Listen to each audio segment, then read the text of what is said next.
Hello, everyone. In today's lesson, we'll explore conditional clauses using an engaging short story as our guide. Let's start by listening to our story, and then I'll explain each type of conditional clause using our story as a foundation, along with additional examples.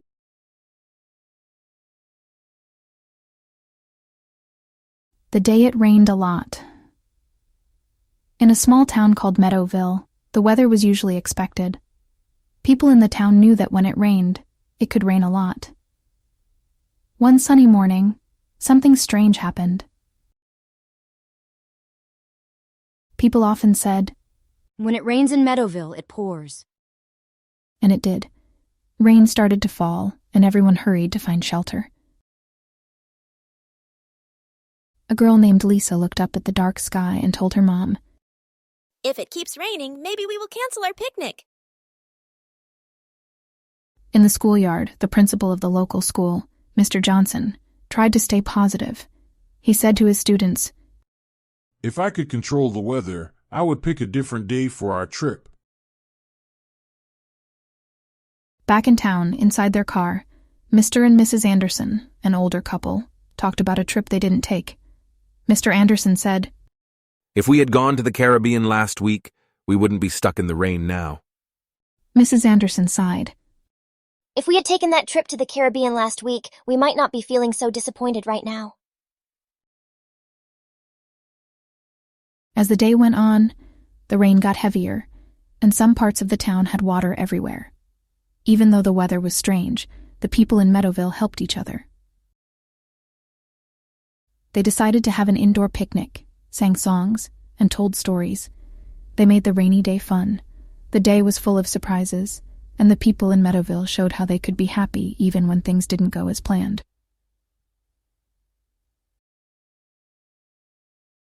Meanwhile, Lisa's family gathered around the table indoors, trying to make the best of the situation.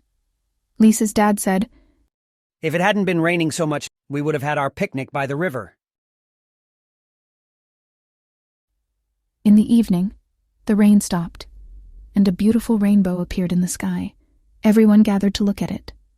Mrs. Yellowstone smiled and said, "If it hadn't rained so much today, we wouldn't see this amazing rainbow." Now let's start with the zero conditional, also known as the real conditional. It's like our go-to tool for talking about stuff that's always true, like facts and rules. When you use it, you're saying, if this thing happens, that thing always happens. It's straightforward and super handy for stating universal truths. It's super simple. We start with if, then add the present simple tense of a verb, and after that, another present simple verb. It's like saying that if this happens, that always happens. There's no guesswork here. It's all about those rock-solid truths. For example, if you mix red and blue, you get purple. Here it's like talking about colors. When you mix red and blue, it's like a secret code. You'll always get purple. For example, in our story, people say When it rains in Meadowville, it pours. they're basically using the zero conditional. It's like their special weather rule for that place. If it's raining there, it's definitely pouring. It's a simple and reliable way of talking about something that's always true in their town. Now moving on to the first conditional. It's like our go-to tool for talking about things that could happen in the future. It's all about real possibilities. Imagine you're making plans and you're pretty sure they'll happen. You start with if, then use the present simple tense in the first part of your sentence, and in the second part, you use will plus the base form of the verb. It's like saying, if this happens, then that will happen. It's for situations that are likely to occur, and it's like having a crystal ball for predicting the future. For example, if she finishes her work early, she will join us for dinner. In this scenario, we're looking ahead to a possible future event. If she manages to complete her work ahead of schedule, she's likely to join us for dinner. It's like making plans based on a real possibility. For example, in our story, Lisa says, "If it keeps raining, maybe we will cancel our picnic." She's kind of thinking ahead. She's saying, hey, if this rain doesn't stop and keeps going, we might have to change our plans and cancel our picnic. It's like she is weighing the possibility of bad weather against their picnic plans. The first conditional is all about making decisions or predictions based on real possibilities, and in this case, it's whether or not the rain continues. So they're being a bit of a weather detective here. Now let's explore the second conditional. It's like entering a world of imagination. This one helps us talk about things that might not really happen, but we can dream about them.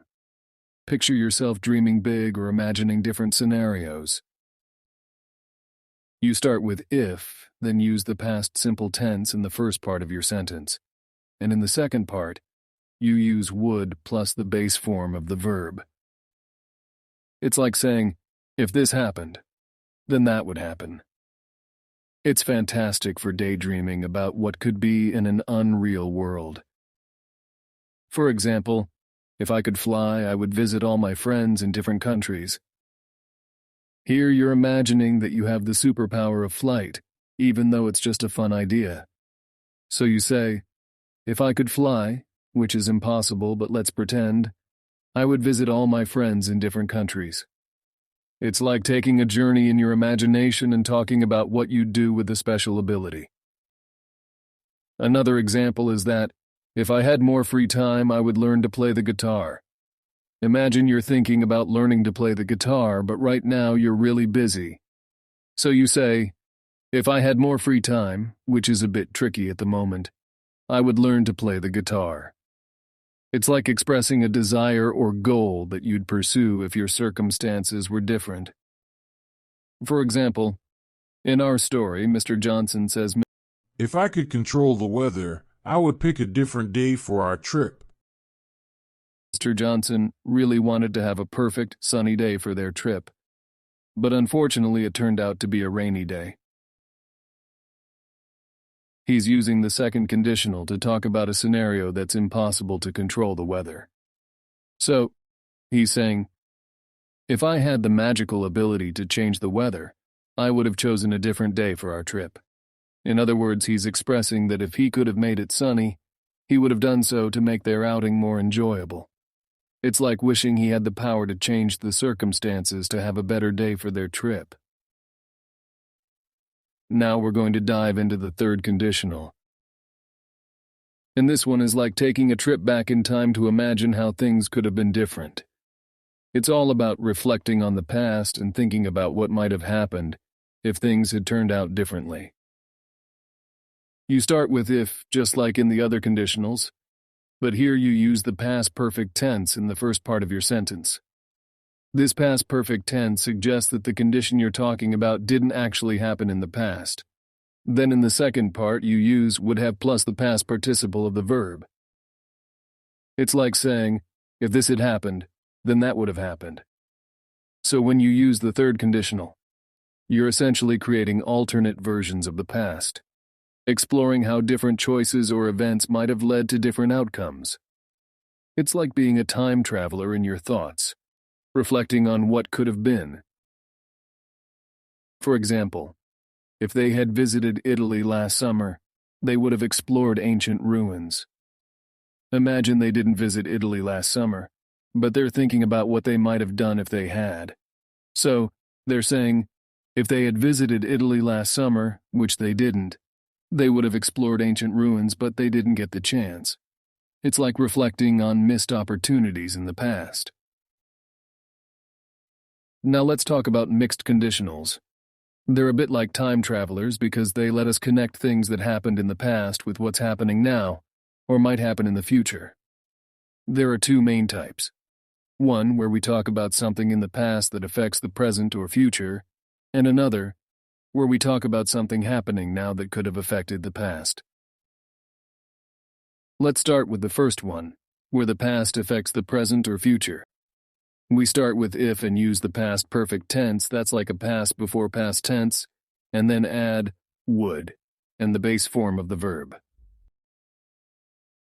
It's like saying if something in the past had been different, this would be the situation now. So these mixed conditionals help us explore how past actions or events can still have an impact on what's happening today, or what might happen tomorrow. It's like connecting the dots between then and now. For example, if I had studied harder last night, I would understand this lesson better now. Imagine you didn't study much last night, and now you're finding the lesson a bit tricky. This mixed conditional is like saying if I had studied harder in the past but I didn't, I would understand this lesson better now. But I don't. It's about how your past actions could have made things different today. In our story, when Mr. Anderson says, If we had gone to the Caribbean last week, we wouldn't be stuck in the rain now. he's reflecting on a different choice or decision made in the past and how it could have affected their present situation. Imagine that they had the opportunity to go to the sunny Caribbean last week, but they didn't take it. Now they find themselves stuck in the rain, and Mr. Anderson is thinking about how things might have been different. So in a way, he's saying, if we had made the choice to go to the Caribbean last week, which we didn't, we wouldn't be stuck in the rain now, but unfortunately we are.